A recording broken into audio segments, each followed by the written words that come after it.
Как вы думаете, робот вообще может сочинить симфонию?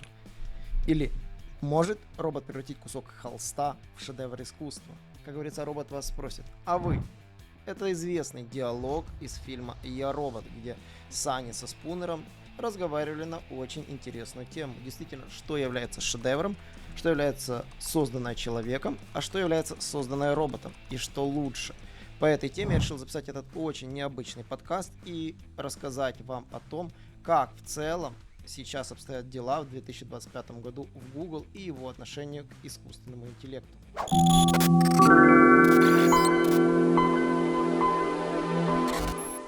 Давайте разберемся, как вообще Google определяет, является ли контент сгенерированным искусственным интеллектом. Я, как говорится, решил копнуть эту тему.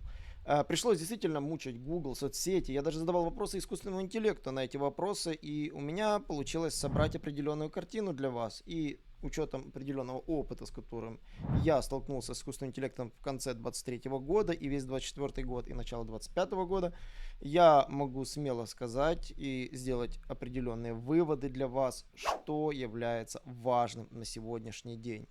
Google сам не раскрывает вообще точных деталей своих алгоритмов. Мы это знаем уже давно. Но исследования SEOшников и многие публикации в X, это бывшем Твиттере, я напоминаю, список на всех этих SEOшников можно взять у нас в группе. Просто напишите, я вам скину свежий список со всеми SEOшниками. Это не так сложно. В группу перейти можно по ссылочке в описании под этим подкастом. Вот, и мы можем составить реальную картину того, что в Google обрабатывается контент, созданный ИИ, по-своему. У него есть свой алгоритм. И, как оказалось, Google не использует специальный детектор ИИ контента, как вы многие думаете. У него другие алгоритмы. Он полагается на свои собственные системы оценки качества и борьбы со спамом, такие как SpamBrain и алгоритмы ранжирования. По поводу борьбы со спамом можно прочитать в статейке в Google непосредственно по этой ссылке, как они боролись со спамом в поиске в 2021 году, обновлена на 2022 году, и можно посмотреть все методы, которые использует алгоритм Google для борьбы со спамом. Да, контент, созданный искусственным интеллектом, частично может попадать под спам. Мы про это рассказывали и на наших кузнях, про Scaled Content Abuse. Есть такой алгоритм, который борется с генерированным пустым контентом, который создается с целью манипуляции рейтингом. Рейтингом — это позиции в Google, читайте так. Давайте вместе с вами пробежимся по этим алгоритмам ранжирования Google и обновленной этой статейки. Давайте посмотрим на все эти руководства. Конечно же, BERT — это система на основе искусственного интеллекта, которая помогает соотносить сочетание слов с различными контекстными намерениями, как вы видите. Вот. Также есть система информирования в кризисных ситуациях. Это особый алгоритм, который выводит информацию о экстренных оповещениях, либо какие-то кризисы. То есть он работает отдельно, отдельный алгоритм. Очень важный алгоритм — это система дедупликации. Вот здесь вот наш искусственный сгенерированный контент попадает частично под эту категорию.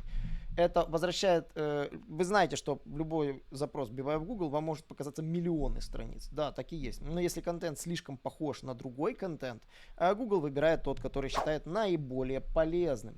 Вот. По поводу дедупликации, посмотреть исключенные результаты, можно почитать вот по этой статейке. То есть вы можете перейти, посмотреть, как работает. Вы иногда видите, что часть результатов скрыты, вы можете нажать кнопочку «Открыть», и вы их увидите.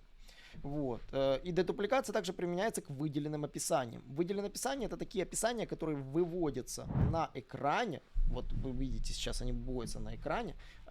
И они позволяют по запросу выдавать дополнительный контент. То, что называется расширенный сниппет, расширенное описание. То, что мы про это писали целые статьи, записывали ролики. Как они работают, их можно посмотреть. Как они работают, как они удаляются. Есть определенный алгоритм отбора этих фрагментов. И да, в фрагмент попадает обычно один сайт по запросу. Чтобы его заместить, должны произойти определенные ситуации. Как пожаловаться можно, если оно не соответствует алгоритмам. Это все можно почитать. Ваш расширенный сниппет может пропасть, если и люди его не читают, а читают какой-то другой, на другой странице. Такое тоже может быть. То есть его может убрать поведенческий фактор, могут убрать жалобы. И это один из моментов, почему расширенные сниппеты пропадают. Но мы сегодня чуть-чуть не об этом, мы идем дальше. Вот, конечно же, есть система контроля доменов, да, то есть, соответственно, если у вас Если домены адаптированы определенным запросом, они могут быть удалены. Такой тоже есть момент. Сейчас с этим сталкиваемся. Ранжирование по актуальности – это один из моментов по искусственному интеллекту, потому что статьи, написанные им, могут быть немножко неактуальными, потому что данные, которые он берет в статью, не всегда свежие. Можете проверить, напишите статью через ИИ, и вы увидите, что он в основном не всегда брать свежие данные, если вы об этом его не попросите. Вот. Ну, понятно, ссылки, само собой, по поводу PageRank, он до сих пор работающий. Про местные новости мы не говорим, потому что это немножко не наша тема разговора. Но если вам интересно, я про это могу рассказать, как туда попасть, что там происходит. Ставьте лайк, напишите в комментариях. Я в следующий подкаст расскажу и про эти темы тоже. Вот. Алгоритм нейронных соответствий. Вот это то, что ИИ подбирает по теме. Обращу внимание, что он работает после того, когда есть соответствие ключевому запросу. По алгоритму нейронных соответствий сейчас построено в нашей команде поиск тем для контента, который в Гугле не представлен, но люди пользуются спросом. Вы знаете, что каждый день появляется, из всех запросов, которые задаются, 30% запросов всегда новые. Вдумайтесь, 30% трафика потенциального, который забивается, его никогда еще никто не вбивал. А если вы создаете контент под этот запрос, вы, соответственно, можете попасть и в расширенный сниппет, и, соответственно, попасть на первую строчку поиска. Поэтому этот момент, алгоритм нейронных соответствий, сейчас это стратегия номер один в создании контента в компании SEO Quick. Если вам нужна такая стратегия, вы знаете, кому написать, и вы знаете, я с удовольствием вам помогу с этим. Конечно же, система определения уникального контента. Google прекрасно научился при помощи нейронных сетей определять, какой контент оригинальный, а какой контент является его рерайтом или рефератом, мы так называем часто. Вот. Есть, соответственно, когда вас могут понизить рейтинг, если у вас были нарушения, например, да, какой-то контент, который не соответствует политике Гугла. Вот, такие вот сайты, Google с ними борется, но мы сегодня тоже не про них. И вот интересный момент, система ранжирования фрагментов. Вы можете плохо ранжироваться по какой-то вашей статье, но из этой статьи может быть выдран расширенный сниппет и показан на первом месте. То есть, если он релевантен по конкретному поисковому запросу, ваш фрагмент контента, он может вывестись на первом месте. Хотя вы на это не рассчитывали, да, то есть изначально при написании материала. Такое бывает, вы можете сами убедиться, зайдите, посмотрите по отчету по запросам в Search Console, на каким запросам вы получали первое место. Или как бы воспользуйтесь каким-то сервисом типа Serpstat и посмотрите, где у вас расширенный сниппет. И вас очень сильно удивит, что вы увидите. Возможно, такие запросы, которые вы просто написали где-то в абзаце. Ну и, понятно, система RankBrain — это искусственный интеллект, который сопоставляет слова с концепцией, да, и система ранжирования по надежности информации. Да, есть такой алгоритм по поводу того, если у вас на сайте нет заслуживающей доверия информации, то есть нет цитат, нет ссылок полезных, да, откуда вы эти данные взяли, либо ваших исследований, ваших данных, то Google может посчитать, что ваш сайт просто генережка, созданная с целью трафика. Вот. Понятно, есть еще система отзывов, да, есть система ранжирования отзывов, про нее тоже можно почитать прямо в Гугле, как ранжируется в Гугле на ваш сайт в поиске, как она работает. То есть, что работает, как создавать полезные отзывы, как ставятся на разные виды отзывов звездочки, да, то есть те самая микроразметочка. Про это нужно не забывать, про техничку, которая подчеркивает ваши отзывы, и про размещение отзывов на сторонних источниках. Это один из пунктов вообще продвижения. Вот, система обеспечения разнообразия сайтов. Мы здесь говорим про то, что Google старается, чтобы не были одни и те же ресурсы завалены. То есть, это, соответственно, чаще всего один домен на выдачу. То есть, обратите внимание на этот момент. То есть, иногда поддомены и домены могут относиться к одному и тому же сайту, да, но, соответственно, иногда поддомен может показываться, но чаще всего нет. Ну, про веб-спам мы как раз сегодня хотели бы поговорить более детально, и я буду рассказывать про более детально, как борется алгоритм, какие у него системы, виды веб-спама. То есть это веб-спам на самом деле у них очень интересный. И вот самый интересный веб-спам, который мы будем сейчас рассматривать, избыточное количество ключевых слов, машинный трафик, вот, ложный функциональный, вот. Наконец-то они перевели на русский язык этот абзац, который не был переведен. Недопустимое масштабирование контента. Вот здесь мы приходим к машинному контенту. То есть, когда создаются множество страниц с помощью ИИ и подобных инструментов, при этом ценность для контента пользователя не повышается. Использование контента с копированием с других сайтов, другой целью манипуляции множества страниц с сомнительной ценностью для пользователей. То есть, сочетаем первый и второй пункт, получаем сгенережку ИИ на допустим, у вас в интернет-магазине больше 100 категорий, нагенерированный контент внизу, да, соответственно, и вы таким образом создаете огромное количество страниц, масштабированных под ключевые слова. Вот. Вот, использование контента скопировано с различных страниц без добавления уникальной информации. Вот здесь очень ключевая формулировка не слово в слово, а именно уникальной информации. То есть ваша информация скопирована с других страниц, но на самом деле просто из одного источника. Вы сделали GPT-шный рерайт. Это тоже грубая ошибка, за это Google может прилететь. Вот, ну, понятно, несколько сайтов, множество страниц с бессмысленным контентом, но содержит ключевые слова для поисковой рекламы. Это последний пункт, который уже давным-давно отмирает, потому что качество копирайтинга чуть-чуть выросло за последние годы. Такие сайты, которые вот попадают под последний пункт, я встречаю все реже и реже в выдаче. Ну, разве что только если приходит на аудит, я сразу говорю, вот у вас эта проблемка, вот она вот здесь видна. На нее нужно обратить внимание. Вот, ну, понятно, скрейпинг — это целая вообще технология дровейщиков, которые воруют контент, но они сейчас очень сильно выросли, и это уже не их путь. Вот. Вот такие вот методы ранжирования, на которые обращает внимание Google.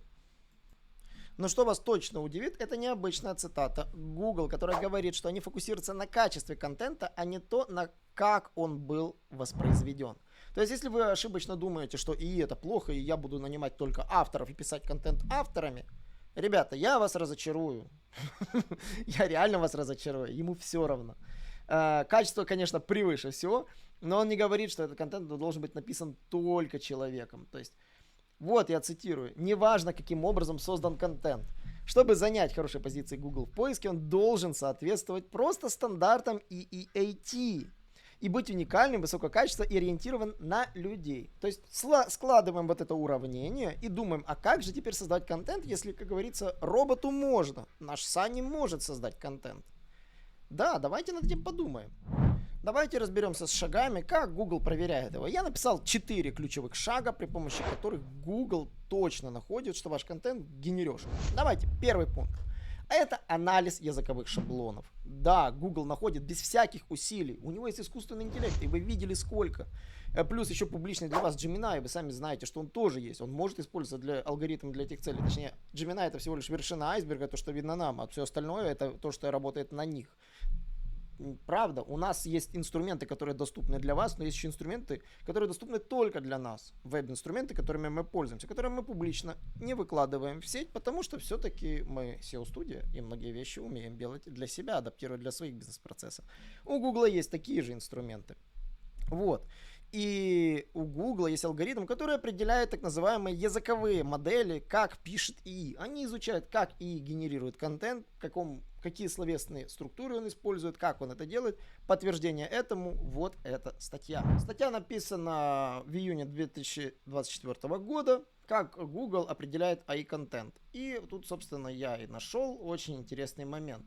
Один из моментов, да, то есть как он определяет, это, конечно же, языковой алгоритм, который определяет структуру текста. То есть Google использует алгоритмы машинного обучения для анализа структуры текста, грамматики и синтаксиса, выявляя признаки, которые отличают и от человеческого письма. Например, текст, который начинается с клише «новый iPhone», может быть проверен на наличие механических конструкций, да, потому что, может, так человек никогда в жизни не пишет. Такое бывает. Вот. Обратите внимание, да, вот яркий текст. И, собственно, причины, почему он является искусственно сгенерируемым. Чаще всего грамматика и синтаксис всегда очень четкие, но отсутствуют натуральные вариации, да, и комплексные какие-то слова, которые используются в написанном тексте. Человек обычно пишет с какими-то нюансами, как-то по-другому формулирует мысли, как я сейчас на подкасте. Вот, и, конечно же, по таким критериям можно легко найти, что текст написан искусственным интеллектом. На самом деле это один из пунктов. На эту штуку мы ориентировались, когда создавали наш детектор искусственного интеллекта, который позволяет написанный текст проверить на ИИ. То есть мы можем сейчас вот взять этот фрагмент текста, да, вот, и попробовать его проверить. И посмотрим, что у нас произойдет. Итак, я его проверил. Да, он полностью генерёшка. Как вы видите, вот наш инструмент распознал все эти языковые модели. Чистую генерёшку он распознал на ура. Вот такой вот момент, на который можно обратить внимание. Для сравнения, на нашем инструменте я решил проверить текст, который я постил не так давно у себя в Телеграме, который я писал сам. Собственно, он рассказывает про вертикальный поиск, появление отдельной вкладки «Короткие видео». Вы можете этот пост найти в Телеграме, он у меня есть. И да, вот смотрите, полностью написано человеком. Вот его детальный анализ, да, то есть он расшифровал каждый абзац, каждое предложение и говорит, что да, это явно писал человек. То есть это видно, что человек писал. То есть наш инструмент мы заточили под языковую модель Гугла, как он ищет контент. Это было сложно, но у нас получилось.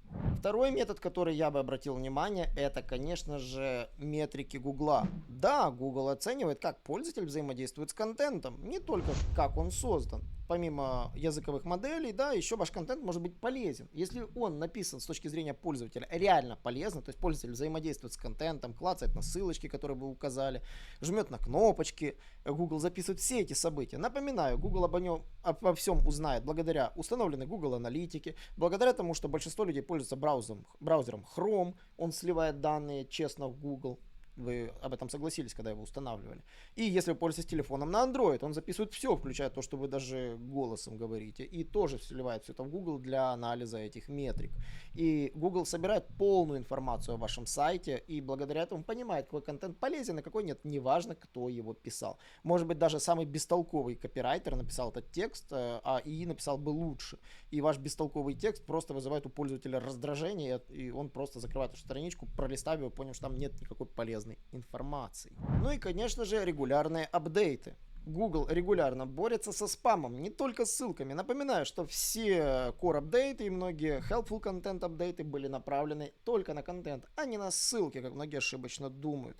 Ссылки вообще Google волнует последнее время довольно не так активно, как раньше, потому что его алгоритм обновления ушел больше в контент. Поэтому ссылочное продвижение на сегодняшний день скатилось до уровня пиара и просто базового присутствия в справочниках или в популярных ресурсах. А на самом деле, да, сейчас ссылки покупать это, глупость. У меня в последнее время были 2 разговора с клиентами, которые прямо мне говорят: а зачем нам покупать ссылки на PBN? Я лучше куплю ссылочку на СМИ, где мне запустят в соцсетях. И я с ним согласен. Я лучше куплю ссылочку на ресурсе, где есть комьюнити, и они прочитают этот мой ресурс, мой контент. Они прочитают контент, который я там написал. Ссылка ради ссылки мертва. Это факт. И у Гугла один из алгоритмов проверки, конечно же, это проверка контента на спам и на производство спама. Это является важным. И в одном из алгоритмов можно это увидеть. То есть алгоритм, который посвящен борьбе со спамом, прямо говорит, что они рассматривают как спам-контент, созданный с помощью автоматизации без значительной ценности для пользователей, сгенерированные тексты для манипуляции поисковыми рейтингами. То есть, если бы я написал текст, проверил его на человечность и отдал бы в Google, я все равно бы попал под пункт номер 3. В нем нет ценности. И метрика пользователей бы, скорее всего, про это просигнализировала. Но у Google есть не только метрики пользователей, у него есть и свои собственные алгоритмы по поиску вот этих вот моментов. То, что Scaled Content Abuse, я про это говорил, вот это один из моментов, с которым они борются. Поэтому да, просто сгенерировать текст и очеловечить его, даже при помощи моего тула, этого is just not enough, да, этого недостаточно. Ну и 4-й пункт, это их собственная в 2022 году созданная система, как раз аккурат перед выходом ИИ на рынок, да, это система полезного контента. Алгоритм, который я обсуждаю уже 3-й год, про который вот просто нужно знать. Я сегодняшний день считаю, что любому автору контента, либо новой должности GPT-оператору, да, я про это буду говорить, GPT-оператор, это новая должность в SEO-студиях, в компаниях, можете уже прямо публиковать вакансию, мне нужен GPT-оператор. АИ-оператор, то есть оператор по промптам, как угодно можете называть, это новая должность, новая вакансия, которая у вас должна появиться в компании. Человек, который будет создавать контент настолько качественно, насколько вообще ни один автор не сможет. Это вот один из моментов. Вот это ему нужно как отче наш знать, эту рубрику, как нужно создавать контент, ориентированный на людей. Знать вот эти red флаги, знать вот эти green флаги наизусть. И фактически в промптах эти моменты раскрывать. То есть не забывать раскрывать вот этот момент, чтобы проходить по фильтру EEAT. Вот, фильтр EEAT можно скормить вот эту рекомендацию, что нельзя, что можно, и просить генерировать контент так, чтобы он соответствовал тем рекомендациям. И про это чуть дальше в видео я расскажу, как сделать, чтобы он и выглядел так, а не просто был сгенерирован, и выглядел максимально полезно. Эту статейку, конечно же, нужно почитать любому будущему GPT-оператору. Если вам интересно это, я ее пришлю ссылочкой в нашей телеграм-группе. И, конечно же, ее может любой нагуглить, вам ссылочка видна. Если, как говорится, лень искать, точнее, лень в группу заходить, можно посмотреть на экране. Итого, давайте сделаем выводы. Гуглу на самом деле плевать, как вы сделали контент. Просто вот плевать. Все равно. Поэтому, да, не обращайте на это внимания. То есть автор нужен или вам нужен GPT. Здесь выбор за вами. Вопрос только в деньгах, сколько вам обходится контент от автора и насколько он классно пишет. Или, конечно же, если автор пишет не очень, может реально GPT-оператора обзавестись и ускорить производство контента. Поэтому важно понимать, что Google не запрещает ИИ. Это важный фактор. Вы должны об этом знать. Напротив, Google подчеркивает, что способ создания контента, если не имеет значения, если он полезен. Если ваш ИИ создаст контент лучше, чем человек, то окей, почему бы и нет. Автоматизация, включая ИИ, используется для создания контента годами, от новостных сводок до прогнозов погоды. Если она применяется для создания полезного контента, это не противоречит нашим правилам. Вот, это нужно понимать. Есть четкие границы, конечно, в этом моменте. Если ИИ используется для массового производства контента, и вы при помощи этого манипулируете поисковой выдачей, то, конечно же, Google может заподозрить и понизить ваш сайт. Про это я рассказывал в предыдущем подкасте, про интересный кейс, как Google даже пиарил блог, даже писал про него статью, а потом в итоге убил 70% трафика на его сайте и похоронил сначала 3 из 4 сайтов, а потом через день, когда написал про него статью, у себя целую страницу посвятил, на следующий день и убил мартовским апдейтом и 4-й сайт. Очень интересная история. Посмотрите этот подкаст, если вы каким-то чудом его пропустили. Вот. Поэтому примеры практик, которые точно нужно знать как нарушение, самые простые. Это с которыми может столкнуться любой владелец сайта. Это низкокачественный перевод при помощи искусственного интеллекта. В первую очередь вы можете очень сильно погореть, если вы переводите через ИИ свой контент, множество страниц, да, на другие языки. Например, испанский, там, индийский, китайский. Такие языки, которые очень трудно проверить. Здесь вы можете столкнуться с тем, что вы не учтете языковые особенности, запросы, как люди общаются. Контент реально будет переведен качественно, но слова будут подобраны некорректно. Это как украинская, русская подписчики и украинская, может быть, там не подписники, а я вот не помню, как у нас переводила. Что-то связано с покупателями, я вот точно не помню. Было слово, которое у нас вот переводилось вот на подписники. Я вот это уже сейчас вылетел это слово из головы, потому что я помню, что мы на этом погорели очень прилично. Кто вспомнит, напишите в комментах. Вот. Второй момент — это создание множества страниц без оригинальности. Это, конечно же, то, про что я говорил. Когда вы забываете добавлять какую-то оригинальную информацию, которая отличает ваш написанный контент от любого другого. И любого другого и на вашем сайте, и любого другого на других сайтах. Вот здесь вот сложности. Нужно сделать так, чтобы в контенте было что-то про вас.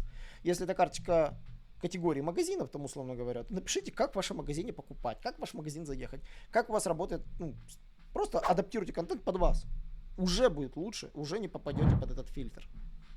Ну и, конечно, скрэпинг с минимальными изменениями с других сайтов. Это часто пользуются сайты, которые генерят там всевозможные страницы просто под запросы. Скрэпинг — это вообще то, что я бы вообще вычеркнул из SEO-стратегий. Ну и, конечно же, если генерировать тексты без эксперта, вот просто вот вы генерируете тексты без эксперта в отрасли, эта генерация обречена на провал всегда. Поэтому я создал для вас удобный чек-лист, который, конечно же, можно у нас и почитать в Телеграме, и, конечно же, можно послушать здесь. Для того, чтобы воспользоваться им, мы перейдем в Grok. И будем в Grok делать пошагово все шаги, как создать качественный контент. Итак, мы в него переходим по ссылочке, заходим в наш Grok. Вот, нам он теперь виден. Напоминаю, что с Твиттера его можно прямо видеть. И будем ему задавать запросы.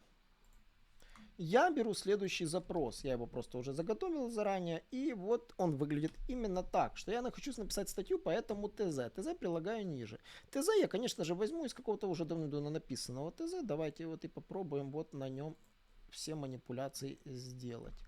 Вот мы возьмем ТЗ, которое вот можно вставить вот как есть.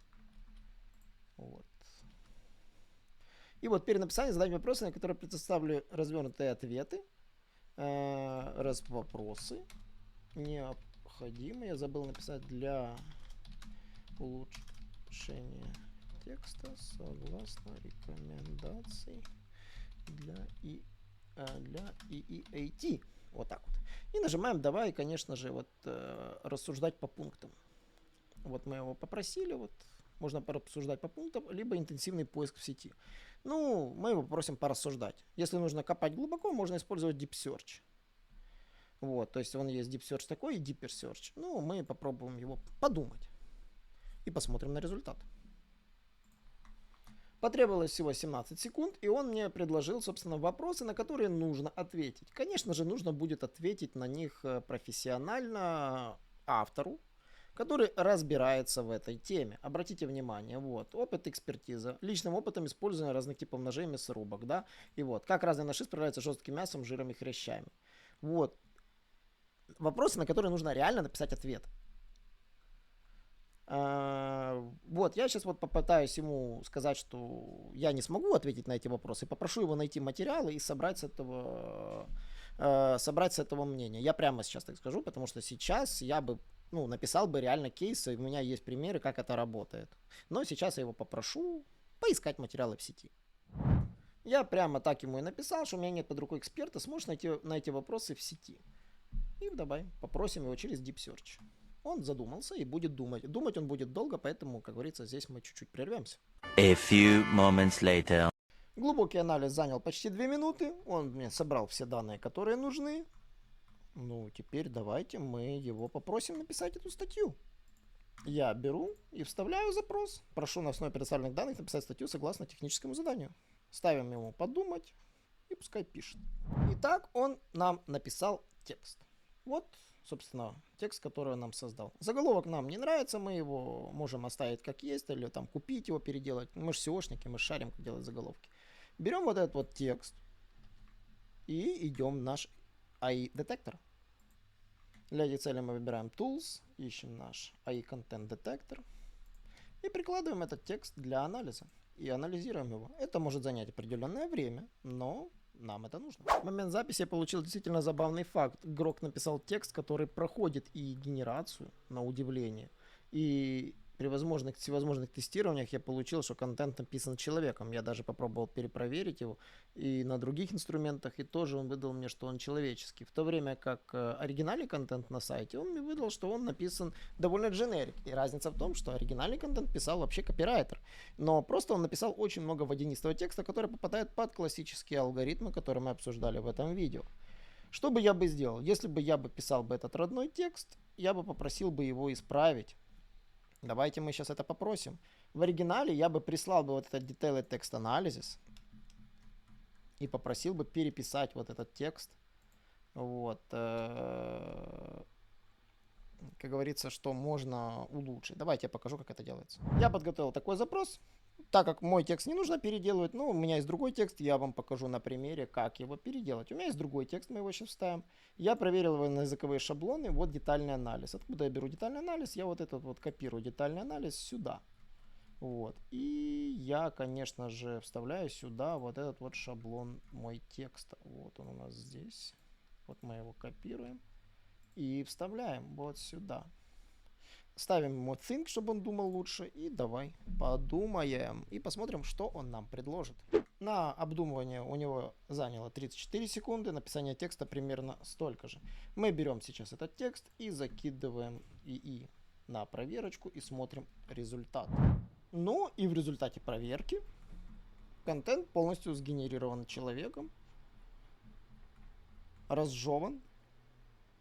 И объясняется, что да, так обычно пишут люди. То есть при помощи простого алгоритма, который вы сейчас увидели на видео, вы можете хуманизировать любой контент. Я постарался уложиться в 30 минут, чтобы за эти 30 минут рассказать, как перенаправить всю свою работу по копирайтингу на 25 год. Если вам понравилось видео, ставьте лайки, пишите комментарии. Я буду на них все отвечать. Тема действительно очень интересная. Фактически классический копирайтинг может уйти в прошлое, и в будущее будет как раз за GPT-операторами, которые будут правильно ставить промпты, правильно анализировать и пользоваться, конечно же, современными мощными инструментами. Я раньше давным-давно записывал видео, что SEOшник без SEO-инструментов никто, он просто никто, ничего не может делать. Так вот, сегодня копирайтер без GPT это тоже никто. Он не сможет создавать качественный контент. Поэтому, как мы начинали наше видео, да, Спунеру и Сане придется подружиться. Всем пока!